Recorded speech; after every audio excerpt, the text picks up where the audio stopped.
So, thank you. Yeah. Just for the entrance. Oh, you're all good. I've never even seen this room yet. It sounds kind of crazy.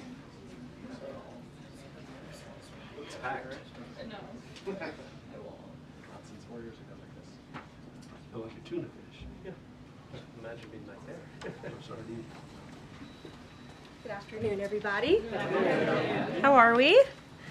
Good to see all of you. It's an honor to be here with all of you. A lot of familiar faces in the room, a lot of new faces. And President Trump is back, and the golden age of America has most definitely begun. The Senate has already confirmed 5 of President Trump's exceptional cabinet nominees: Secretary of State Marco Rubio, Defense Secretary Pete Hegseth, CIA Director John Ratcliffe, Homeland Security Secretary Kristi Noem, and Treasury Secretary Scott Bessent. It is imperative that the Senate continues to confirm the remainder of the president's well-qualified nominees as quickly as possible.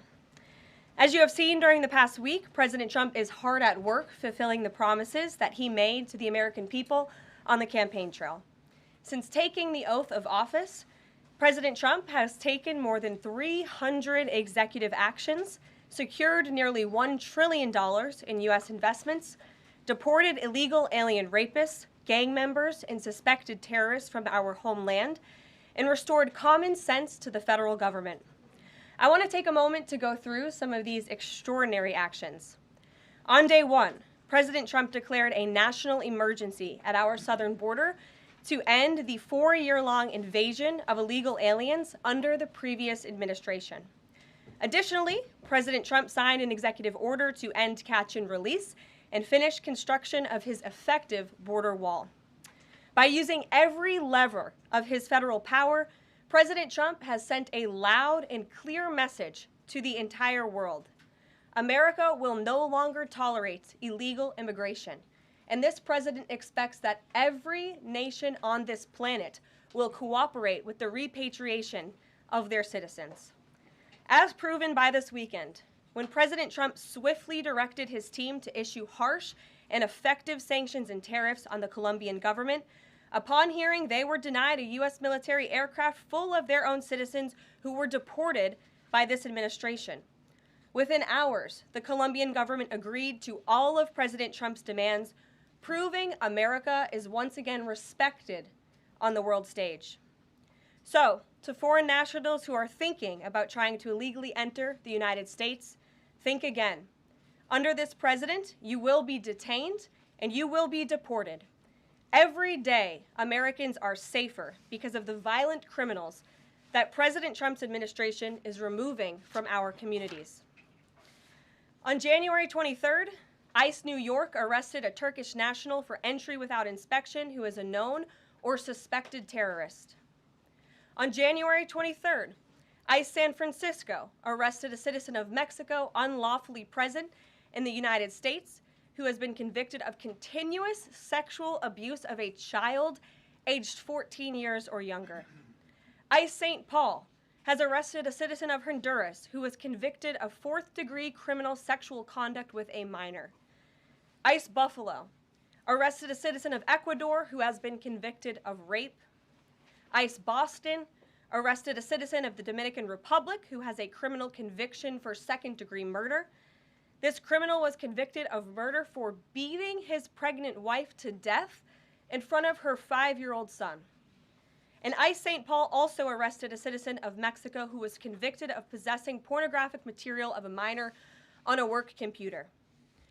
These are the heinous individuals that this administration is removing from American communities every single day, and to the brave state and local law enforcement officers, CBP, and ICE agents who are helping in the facilitation of this deportation operation, President Trump has your back, and he is grateful for your hard work. On the economic front, President Trump took immediate action to lower costs for families who are suffering from 4 long years of the Biden administration's destructive and inflationary policies. President Trump ordered the heads of all executive departments and agencies to help deliver emergency price relief to the American people, untangle our economy from Biden's regulatory constraints, and end the reckless war on American energy. President Trump also signed sweeping executive orders to end the weaponization of government and restore common sense to the federal bureaucracy. He directed all federal agencies to terminate illegal diversity, equity, and inclusion programs to help return America to a merit-based society. President Trump also signed an executive order declaring it is now the policy of the federal government that there are only two sexes, male and female. Sanity has been restored. Before I take your questions, I would like to point out to all of you once again have access to the most transparent and accessible president in American history. There has never been a president who communicates with the American people and the American press corps as openly and authentically as the 45th and now 47th president of the United States. This past week, President Trump has held multiple news conferences, gaggled on Air Force One multiple times, and sat down for a two-part interview on Fox News, which aired last week. As Politico summed it up best, Trump is everywhere again. And that's because President Trump has a great story to tell about the legendary American revival that is well underway. And in keeping with this revolutionary media approach that President Trump deployed during the campaign, the Trump White House will speak to all media outlets and personalities, not just the legacy media who are seated in this room. Because according to recent polling from Gallup, Americans' trust in mass media has fallen to a record low. Millions of Americans, especially young people, have turned from traditional television outlets and newspapers to consume their news from podcasts, blogs, social media, and other independent outlets. It's essential to our team that we share President Trump's message everywhere and adapt this White House to the new media landscape in 2025. To do this, I am excited to announce the following changes will be made to this historic James S. Brady briefing room, where Mr. Brady's legacy will endure. This White House believes strongly in the First Amendment, so it's why our team will work diligently to restore the press passes of the 440 journalists whose passes were wrongly revoked by the previous administration. We're also opening up this briefing room to new media voices who produce news-related content and whose outlet is not already represented by one of the seats in this room. We welcome independent journalists, podcasters, social media influencers, and content creators to apply for credentials to cover this White House. And you can apply now on our new website, whitehouse.gov/newmedia. Starting today, this seat in the front of the room, which is usually occupied by the press secretary's staff, will be called the new media seat. My team will review the applications and give credentials to new media applicants who meet our criteria and pass United States Secret Service requirements to enter the White House complex. So in light of these announcements, our first questions for today's briefing will go to these new media members whose outlets, despite being some of the most viewed news websites in the country, have not been given seats in this room. And before I turn to questions, I do have news directly from the President of the United States that was just shared with me in the Oval Office from President Trump directly, an update on the New Jersey drones. After research and study, the drones that were flying over New Jersey in large numbers were authorized to be flown by the FAA for research and various other reasons. Many of these drones were also hobbyists, recreational, and private individuals that enjoy flying drones. In time, it got worse due to curiosity. This was not the enemy. A statement from the President of the United States to start this briefing with some news. And with that, I will turn it over to questions. And we will begin with our new media members, Mike Allen from Axios, Matt Boyle from Breitbart. Mike, why don't you go ahead? Thank you very much. Karoline, does the President see anything fishy about DeepSeek, either its origins or its cost? And could China's ability to make these models quicker, cheaper, affect our thinking about expanding generation data centers, chip manufacturing? Sure. The president was asked about DeepSeek last night on Air Force One when he gaggled for, I think, the third or fourth time throughout the weekend with members of the traveling press corps. The president said that he believes that this is a wake-up call to the American AI industry. The last administration sat on their hands and allowed China to rapidly develop this AI program. And so President Trump believes in restoring American AI dominance. And that's why he took very strong executive action this past week to sign executive orders to roll back some of the onerous regulations on the AI industry. And President Trump has also proudly appointed the first AI and crypto czar at this White House, David Sachs, whom I spoke with yesterday, very knowledgeable on this subject, and his team is here working every single day to ensure American AI dominance. As for the national security implications, I spoke with NSC this morning. They are looking into what those may be, and when I have an update, I will share it with you, Mike. And Caroline, you say restore U.S. dominance. Is there a fear that the U.S. either is falling or has fallen behind? And how would the president make sure the U.S. stays ahead? No, the president is confident that we will restore American dominance in AI. Yeah, Matt. so Caroline, first off, thank you to you and President Trump for actually giving voices to new media outlets that represent millions and millions of Americans. The thing I would add, I've got a two-part question for you. The first is just can you expand upon what steps the White House is going to take to bring more voices, not less, which is what our founder, Andrew Breitbart, believed in, into this room where they rightfully belong? Yeah. Absolutely. And as I said in my opening statement, Matt, it is a priority of this White House to honor the First Amendment. And it is a fact that Americans are consuming their news media from various different platforms, especially young people. And as the youngest press secretary in history, thanks to President Trump, I take great pride in opening up this room to new media voices to share the president's message with as many Americans as possible. In doing so, number one, we will ensure that outlets like yours, Axios and Breitbart, which are widely respected and viewed outlets, have an actual seat in this room every day. We also, again, encourage anybody in this country, whether you are a TikTok content creator, a blogger, a podcaster, if you are producing legitimate news content, no matter the medium, you will be allowed to apply for press credentials to this White House. And as I said earlier, our new media website is whitehouse.gov/new media.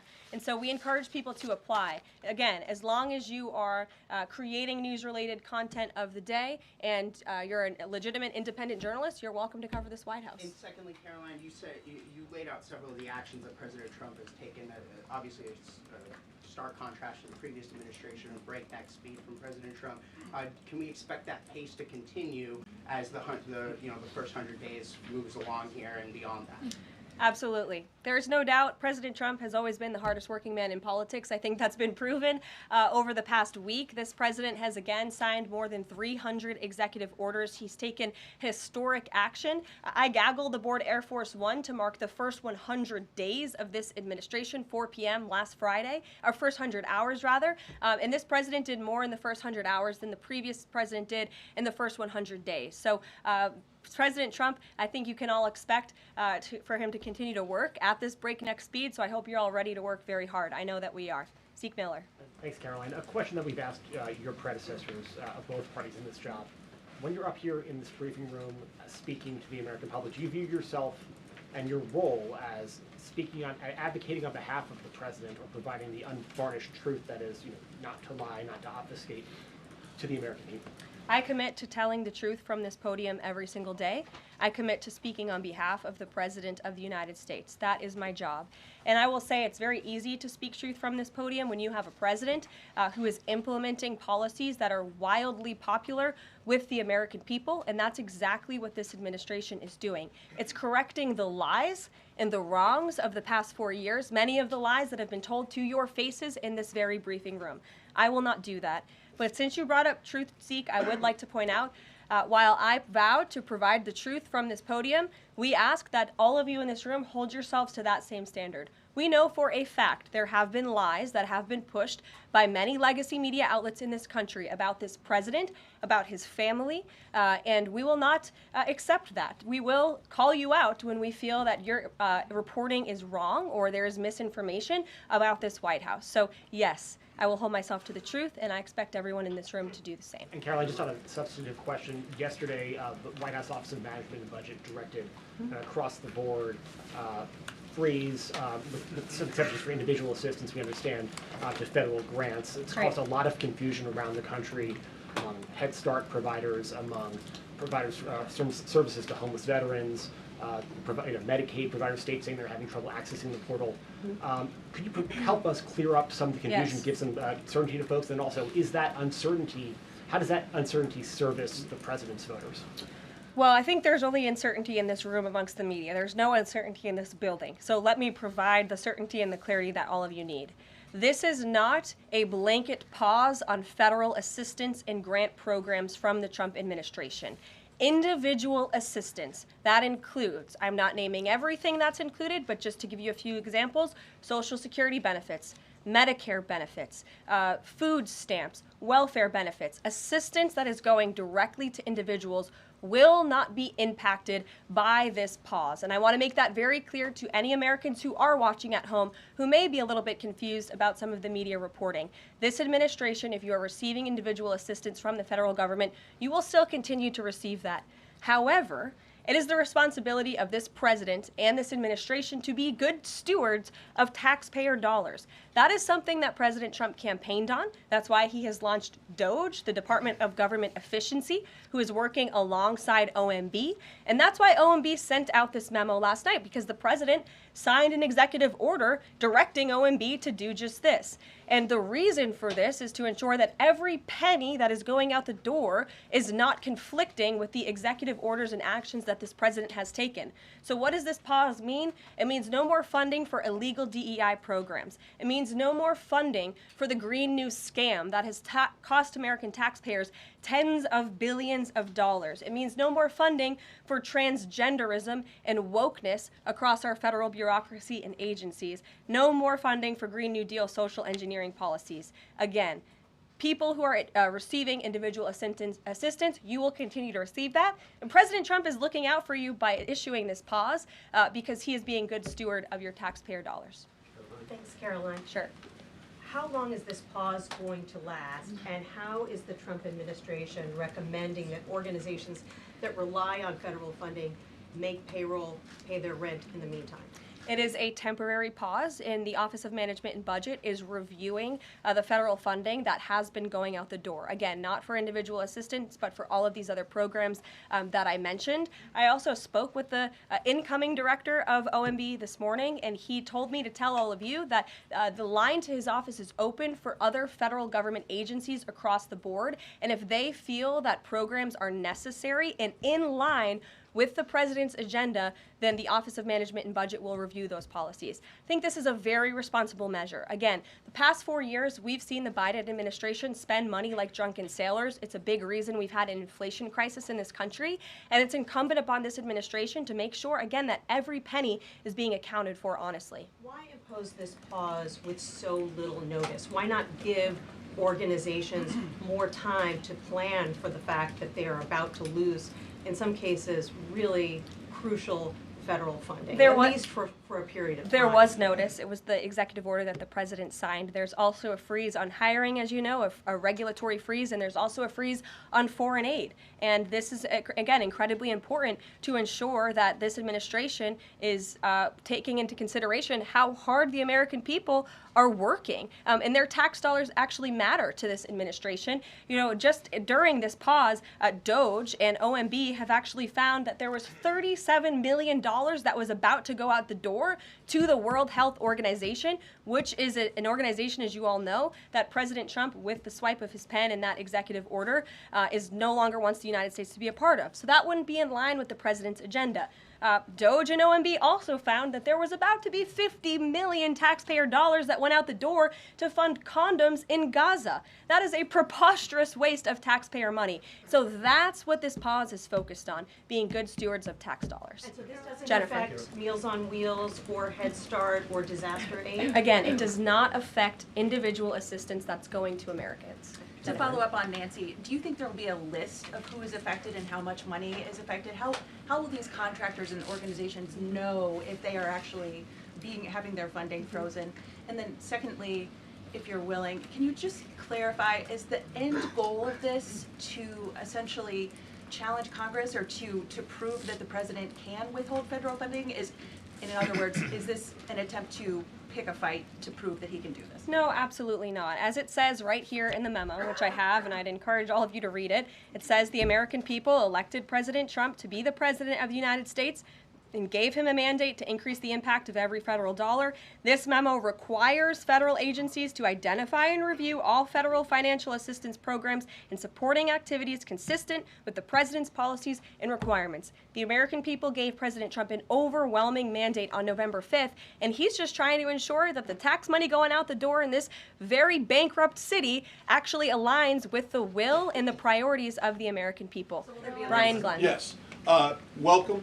You Thank look you. great. You're doing a great job. Thank you talked you. about transparency, and some of us in this room know how just transparent President Trump has been the last 5 or 6 years. I think you'll do the same.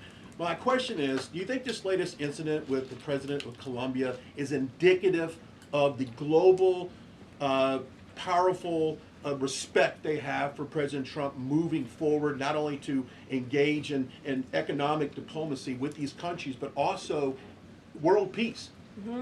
Absolutely. I'll echo the answer that the president gave on Air Force One last night when he was asked a very similar question by one of your colleagues in the media. This signifies peace through strength is back. And this president will not tolerate illegal immigration into America's interior. And he expects every nation on this planet, again, to cooperate with the repatriation of their citizens who illegally entered into our country and broke America's laws. Won't be tolerated. And as you saw, the Colombian government quickly folded and agreed to all of President Trump's demands. Flights are underway once again. Deanna. Two questions on deportations, if I may. President Trump had said on the campaign trail that he would deport pro-Hamas students who are here on visas. And on his first day in office, he signed an executive order that said, quote, the U.S. must ensure that admitted aliens and aliens otherwise already present in the U.S. do not bear hostile attitudes towards the citizens, culture, government, institutions, or founding principles. So should we take this executive order as Trump saying he would be open to deporting those students who are here on visas but, hold pro-Hamas sympathies?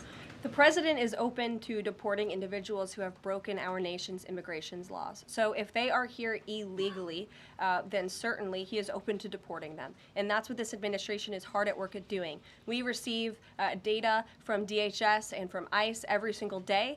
From what we hear on the ground, ICE agents are feeling incredibly empowered right now because they actually have a leader in this building who is supporting them in doing their jobs that they were hired to do, which is to detain, arrest, and deport illegal criminals who have invaded our nation's borders over the past 4 years. That's what the president is committed to seeing. Peter. Caroline, if I can ask you very quickly, just following up on the question on immigration first. President Trump, during the course of the campaign in 2024, said the following about illegal immigration. He said, they're going back home where they belong, and we start with the criminals. There are many, many criminals. NBC News has learned that ICE arrested 1,179 undocumented immigrants on Sunday, but nearly half of them, 566 of the migrants, appear to have no prior criminal record besides entering the country illegally. Is the president still focused exclusively, which is a civil crime, it's not criminal? It's a federal crime. So I'm asking though, he said he was going to focus on those violent offenders first. So is violent offenders no longer the predicate for these people to be deported? The president has said countless times on the campaign trail, I've been with him at the rallies, I know you've been there covering them too, Peter, that he is focused on launching the largest mass deportation operation in American history of illegal criminals. And if you are an individual, a foreign national, who illegally enters the United States of America, you are by definition a criminal, and so to be therefore clear, you are it's not subject to exclusively- deportation. I apologize for interrupting. So to be clear, it's not violent criminals do not receive precedence in terms of the deportations taking The place. president has also said two things can be true at the same time. We want to deport illegal criminals, illegal immigrants from this country, but the president has said that, of course, the illegal criminal drug dealers, the rapists, the murderers, the individuals who have committed heinous acts on the interior of our country and who have terrorized law-abiding American citizens, absolutely, those should be the priority of ICE, but that doesn't mean that the other illegal criminals who entered our nation's borders are off the table. Understood. Then let me ask you a separate question about the confusion that still exists across the country right now as it relates to the freeze or the pause as it's described. President Trump, of course, ran one of the key policy items was that he was going to lower prices, lower the cost of everything from groceries, as he often said. But in many of the cases, it would seem that some of these moves could raise prices for real Americans on everything from low-income heating, that program, child care programs. Will nothing that the president's doing here in terms of the freeze in these programs raise prices on ordinary Americans? What particular actions are you referring to that I'm would... referring to LHEAP right now. That's the low-income heating program, for example. We can talk about, there's no clarity, so I could refer to a lot of them. We don't know what they are specifically. Can you tell us that LHEAP, the LIHEAP, is not one of those affected? So you're asking a hypothetical based on programs that you can't even identify. No, I just identified. What I can tell Well, you just to be is clear, that since you guys haven't identified, let's do it together, just for Americans at home. Medicaid, is that affected? I gave you a list of examples: Social Security, Medicare, welfare benefits, food stamps that will not be impacted by this federal pause. I can get you the full list after this briefing from the Office of Management and Budget. But I do want to address the cost cutting because that's certainly very important and cutting the cost of living in this country. President Trump has taken historic action over the past week to do that. He actually signed a memorandum to deliver emergency price relief for American families, which took a number of actions. I can walk you through those. He also repealed many onerous Biden administration regulations. We know over the past 4 years, American households has been essentially taxed $55,000 in regulations from the previous administration. President Trump, with the swipe of his pen, rescinded those, which will ultimately put more money back in the pockets of the American people. So deregulation is a big deal. And then when it comes to energy, I mean, the president signed an executive order to declare a national energy emergency here at home, which is going to make America energy dominant. We know that energy is one of the #1 drivers of inflation. And so that's why the president wants to increase our energy supply to bring down costs for Americans. The Trump energy boom is incoming, and Americans can expect that. Please share that. Thank you. Caroline, I think some of the confusion may be here with this pause on federal funding. You've made it clear you're not stopping funds that go directly to individuals, but there certainly are lots of organizations that receive funding and then may pass along a benefit. Meals on Wheels, for one. They provide meals for over 2.2 million seniors.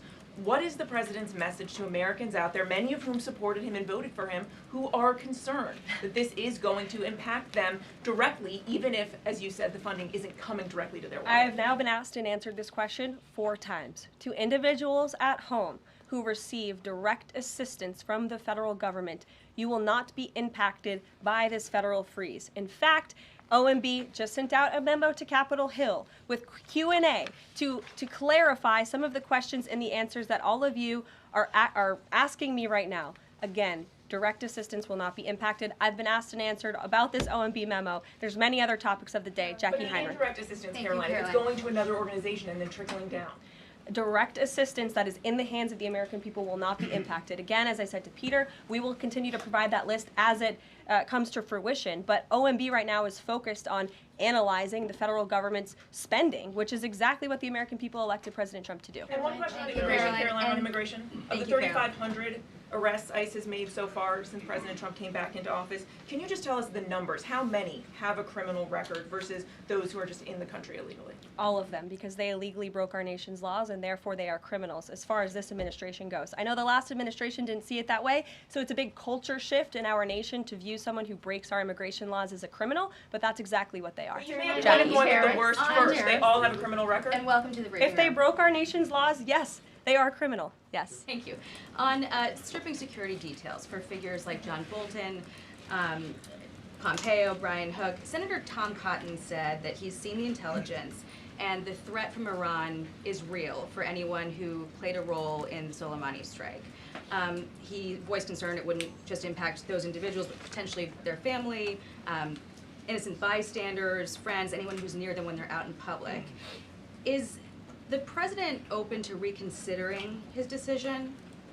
The president was asked and answered this yesterday, and he was firm in his decision despite some of the comments that you had referenced. And he's made it very clear that he does not believe American taxpayers should fund security details for individuals who have served in the government for the rest of their lives. And there's nothing stopping these individuals that you mentioned from obtaining private security. That's where the president stands on it. I have no updates on that. Is there any concern that this decision might jeopardize the administration's ability to hire the best advisors for these kinds of positions in the future? No, in fact, I've talked to the Presidential Personnel Office, who has told me directly that there is such an influx of resumes for this administration that it's incredibly overwhelming. There is no lack of talent for the Trump administration. Would he take any responsibility if anything happened to these people? Would he feel at all that his decision was a factor in that? The president was asked and answered this yesterday. I defer you to his Thanks, comments. Caroline. Reagan, since you're in the back row, I hear you. The back row hasn't gotten much attention in the last 4 years, so I'm happy to answer your question. I can project. Does the president intend to permanently cut off funding to NGOs that are bringing illegal foreign nationals to the country, such as Catholic Charities?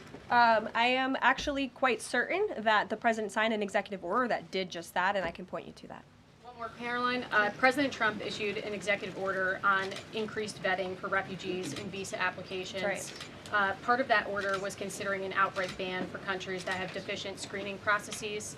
Has the president considered yet which countries might fall into this category, or countries like Afghanistan or Syria under consideration for a full ban? Yeah, so the president signed an executive order to streamline the vetting for visa applicants and for illegal immigrants in this country who are coming, of course, from other nations. It also directed the Secretary of State to review the process and make sure that other countries around the world are being completely transparent with our nation and the individuals that they are sending here. And so the Secretary of State has been directed to report back to the president. I haven't seen that report yet. We've only been here for a few days. Caroline, questions for you. One, on the freeze in federal funding. Who advised the president on the legality of telling government agencies that they don't have to spend money that was already appropriated by Congress? Well, as the OMB memo states, this is certainly within the confines of the law. So White House counsel's office believes that this is within the president's power to do it, and therefore he's doing it. Okay, so they disagree with lawmakers who say that they don't have the power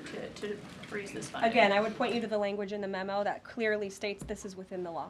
And all that happened on Friday night. The administration fired several inspectors general without giving Congress the 30-day legally required notification that they were being fired. I think only 2 were left at DHS and the DOJ. And then yesterday we saw several prosecutors, I believe 12, fired from the Justice Department who worked on the investigations into the president. As you know, they are career prosecutors, therefore they are afforded civil service protections. How is the administration deciding which laws to follow and which ones to ignore? So it is the belief of this White House and the White House counsel's office that the president was within his executive authority to do that. He is the executive of the executive branch, and therefore he has the power to fire anyone within the executive branch that he wishes to. There's also a case that went before the Supreme Court in 2020, Scala Law LLC versus the Customs, Bureau Protection. I would advise you to look at that case, and that's the legality that this White House was resting on. So you're confident that if they bring lawsuits against you, those prosecutors who were fired, that they will succeed? We will win in court, And yes. did he personally direct this, given they worked on the classified documents investigation and the election interference investigation? This was a memo that went out by the Presidential Personnel Office, and the president is the leader of this White House, so yes. Yes. Caroline. Sure. Thank you. Congrats on your first day on the podium. Thank you. President Trump ended funding for UNRWA and also designated the Houthis a foreign terrorist organization. That's right. Both were decisions that the previous administration had reversed. So here's my question. Will there be an investigation into who gave the previous administration this terrible advice? Well, that's a very good point. I haven't heard discussions about such an investigation, but it wouldn't be a bad idea considering that the Houthis certainly are terrorists. They have launched attacks on U.S. naval ships across this world, and so I think it was a very wise move by this administration to redesignate them as a terrorist group, because they are, and I think it was a foolish decision by the previous administration to do so. As for an investigation, I'm not sure about that, but it's not a bad idea. Josh. Thank you for the question. I appreciate it. Can you give us an update on the president's plans for his tariff agenda. He spoke a lot about this yesterday, and there's a couple of dates coming up that he's spoken to. Number one, February 1st, he's alluded to both the potential for tariffs for Canada and Mexico, but also China to take effect on those days. What's he thinking about that? Yeah. Should those countries expect that? Again, he was asked and answered this question this past weekend when he took a lot of questions from the press, and he said that the February 1st date for Canada and Mexico still holds. What about the China 10% tariff that he also had mused about last Tuesday going into effect on the same day? Yeah, the president has said that he is very much still considering that for February 1st. Separately, yesterday he talked also about sectoral tariffs on, for instance, pharmaceuticals as well as semiconductor computer chips. He talked about steel, aluminum, and copper. What's the timeline on those? Is that a similar sort of coming days thing? Yeah, so when the president talked about that in his speech yesterday, that actually wasn't a new announcement. That was within a presidential memorandum that he signed in one of the first days here in the White House on his America First trade agenda. So there's more details on those tariffs in there. As far as a date, I don't have a specific date to read out to you, but the president is committed to implementing tariffs effectively, just like he did in his first term. Finally, he also was asked on the plane when he gaggled about the potential for a universal tariff. He was asked maybe about 2.5%. Yeah. There was a report about that. He said he wanted much bigger than that. Should we understand that these tariffs would add up? You know, in other words, you might have country-specific tariffs like Canada, Mexico, China. You might have sectoral tariffs like on pharmaceuticals, as well as a potential universal tariff on top of that. Do these stack on one or the other, or would one sort of take precedence over another?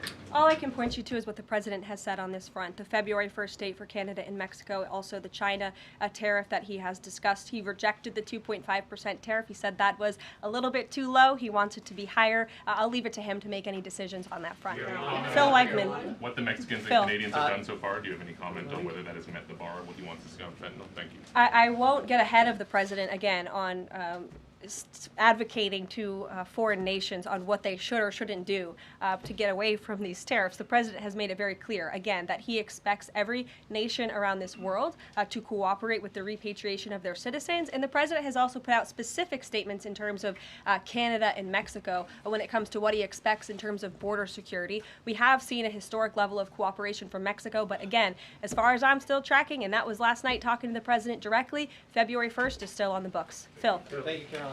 Quick programming note and then a question on taxes. Programming note. Well, in terms of programming, Sounds should we fun. expect to see you here every day? How frequently will these press briefings be? It is a good question, April. So look, the president, as you know, is incredibly accessible. First day here, he wanted all of you in the Oval Office. You got a 60-minute press conference with the leader of the free world while he was simultaneously signing executive orders. I may add that's pretty impressive.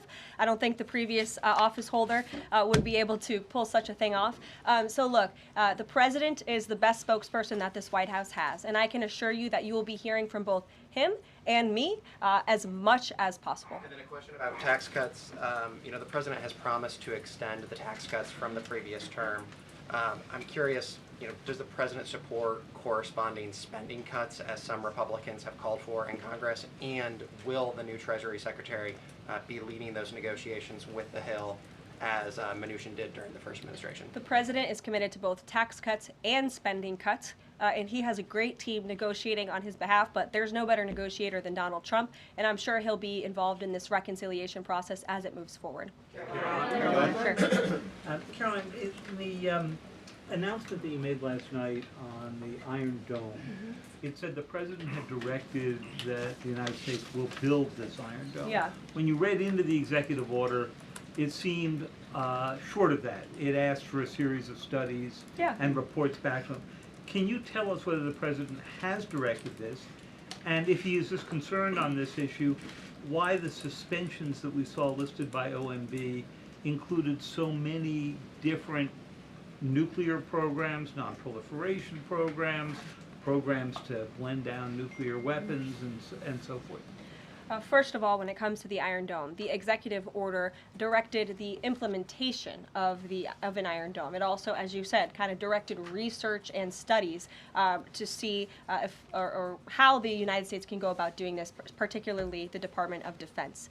When it comes to the other question that you asked about those specific programs, again, I would say this is not a ban. This is a temporary pause and a freeze to ensure that all of the money going out from Washington, D.C. is aligned with the president's agenda. And as the Office of Management and Budget has updates on what will be kickstarted once again, I will provide those to you. Just to clarify for a sec what you were saying before on Medicaid. It wasn't clear to me whether you were saying that no Medicaid would be cut off. Obviously, a lot of this goes to states before it goes to individuals and so forth. So are you guaranteeing here that no individual now on Medicaid would see a cutoff because of the pause? I'll check back on that and get back to you. John. Thanks a lot, Caroline. As you know, in the first week that the president was in office, signed an executive order as it relates to birthright citizenship, trying to eliminate that. Now, 22 state attorney generals have said that this is unconstitutional. A federal judge has just agreed with their argument. What's the administration's argument for doing away with birthright citizenship? The folks that you mentioned have a right to have that legal opinion, but it is in disagreement with the legal opinion of this administration. This administration believes that birthright citizenship is unconstitutional, and that is why President Trump signed that executive order. Illegal immigrants who come to this country and have a child are not subject to the laws of this jurisdiction. That's the opinion of this administration. We have already appealed the lawsuit that was filed against this administration, and we are prepared to fight this all the way to the Supreme Court if we have to, because President Trump believes that this is a necessary step to secure our nation's borders and protect our homeland. Monica. On foreign policy, Caroline, on foreign policy, if I may, the president's commitment to the NATO Defense Alliance, is it as strong as the prior administration? Is it the same as when he served as president in his first term in office? As long as NATO pays their fair share, and President Trump has called on NATO allies to increase their defense spending to 5%. You actually saw the head of NATO at Davos last week on Bloomberg television saying that President Trump is right, and if Europe wants to keep itself safe, they should increase their defense spending. I would just add that there was no greater ally to our European allies than President Trump in his first term. The world for all nations in Europe, and of course here at home, was much safer because of President Trump's peace through strength diplomatic approach. Monica. Thank you, Caroline, and it's great to finally be called on as well in the briefing room. I appreciate that. You're welcome. Of course, we know President Trump just got back from North Carolina and California meeting with victims of natural disasters. There's the 2-year anniversary of the East Palestine, Ohio toxic train derailment. Does the president have any plans to go visit the victims of that toxic spill, or just visit in general? No plans that I can read out for you here. If that changes, I will certainly keep you posted. What I can tell you is that President Trump still talks about his visit to East Palestine, Ohio. That was one of the turning points, I would say, in the previous election campaign, where Americans were reminded that President Trump is a man of the people, and he, as a candidate, visited that town that was just derailed by the train derailment, no pun intended, and he offered support and hope, just like I saw the president do this past week. It was a purposeful decision by this president on his first domestic trip to go to North Carolina and to California to visit with Americans who were impacted by Hurricane Helene and also by the deadly fires. A red state and a blue state, both of which feel forgotten by the previous administration and the federal government. That is now ended under President Trump. He will continue to put Americans first, whether they're in East Palestine, in Pacific Palisades, or in North Carolina. Sure. Thank you, Caroline. On California, could you please clarify what the military did with the water last night as referenced in the president's Truth Social post? The water has been turned back on in California, and this comes just days after President Trump visited Pacific Palisades, and as you all saw, applied tremendous pressure on state and local officials in Pacific Palisades, including Los Angeles Mayor Karen Bass, to turn on the water and to direct that water to places in the south and in the middle of the state that have been incredibly dry, which has led to the expansion, the rapid expansion of these fires. So could you clarify what the military's role was, where the water came from, and how it got there? Again, the Army Corps of Engineers has been on the ground in California to respond to the devastation from these wildfires, and I would point out that just days after President Trump visited the devastation from these fires, the water was turned on. That is because of the pressure campaign he put on state and local officials there who clearly lack all common sense. And I will never forget being at that roundtable with the president last week and hearing the frustration in the voices of Pacific Palisades residents who feel as though their government has just gone insane. Before President Trump showed up on the scene, Karen Bass was telling private property owners that they would have to wait 18 months to access their private property. So this administration, the president and his team that's on the ground in California, Rick Grinnell, who he has designated to oversee this great crisis, it will continue to put pressure on Karen Bass and state and local officials to allow residents to access their properties. This is a huge part of it. These residents want to take part in their own clearing out of their properties. They should be able to do that. It's the United States of America. What happened to our freedom? Clearly it's gone in California, but not anymore under President Trump. April. Caroline, welcome to the briefing room. Thank you. Several questions. One on the pause. Will minority serving institutions, preferably colleges and universities, have those monies held back temporarily at this moment? Again, I have not seen the entire list because this memo was just sent out. So I will provide you all with updates as we receive them, okay? Also, secondly, when it comes to immigration, there is this southern border focus. What happens to those who've overstayed their visas? That is part of the broken immigration system. In 2023, there was a report by the Biden administration, the Homeland Security Department, that said overstays of visas were 3 times more than usual.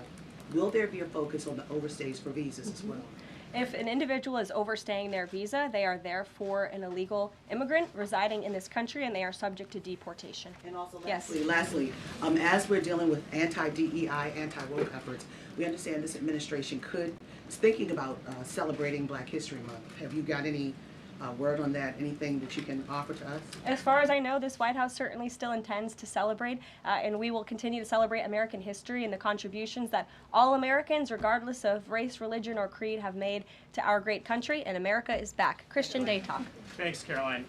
Just real quick, you mentioned the inflation executive order the president signed, but egg prices have skyrocketed since President Trump took office, so what specifically is he doing to lower those costs for Americans?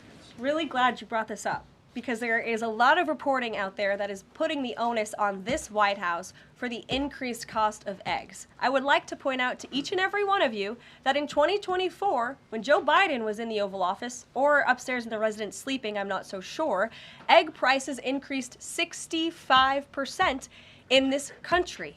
We also have seen the cost of everything, not just eggs. Bacon, groceries, gasoline have increased because of the inflationary policies of the last administration. As far as the egg shortage, what's also contributing to that is that the Biden administration and the Department of Agriculture directed the mass killing of more than 100 million chickens, which has led to a lack of chicken supply in this country, therefore a lack of egg supply, which is leading to the shortage. So I will leave you with this point.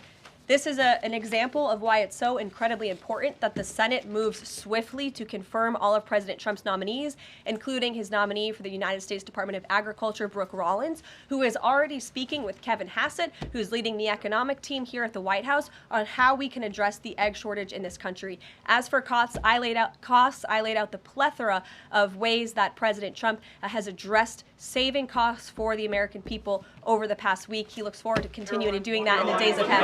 Thank you guys so much. We'll see you soon. Are Medicaid portals down in all 50 states?